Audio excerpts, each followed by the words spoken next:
ناظرین، کیا آپ نے کبھی غور کیا رمضان کو باقی مہینوں سے افضل کیوں کہا جاتا ہے؟ یہ عظمت صرف روزے یا عبادات کی وجہ سے نہیں، بلکہ اس لیے بھی ہے کہ اس مہینے میں اللہ تعالیٰ نے اپنی سب سے عظیم نعمت قرآن مجید کو نازل فرمایا۔ یہ وہ کتاب ہے جو اندھیروں میں روشنی، گمراہی میں ہدایت اور بے سکونی میں دل کا سکون بن کر نازل ہوئی ہے۔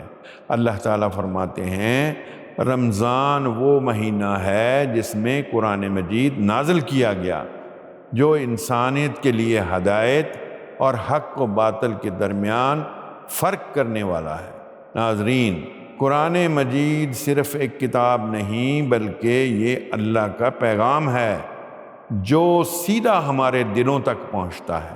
یہ وہ نسخہ کیمیا ہے جو ہماری زندگیوں کو بہتر، کردار کو بلند اور آخرت کو روشن کرتا ہے۔ رمضان میں اس کتاب کو دل سے باندھ لیجئے، اس کی تلاوت کیجئے اور اس کے احکامات پر عمل کر کے اپنی زندگیوں میں برکت لائیے۔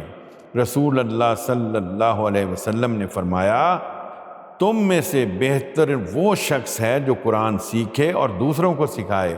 آئیے اس رمضان میں قرآن مجید کے ساتھ اپنا تعلق مضبوط کریں، اس کے معنی پر غور کریں اور اپنی زندگیوں میں اس کی روشنی کو عام کریں۔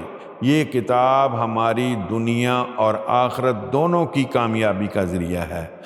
دعا ہے کہ اللہ ہمیں قرآن مجید کو سمجھنے، اس پر عمل کرنے اور اسے اپنی زندگیوں کا حصہ بنانے کی توفیق عطا فرمائے۔ آمین یا رب العالمین۔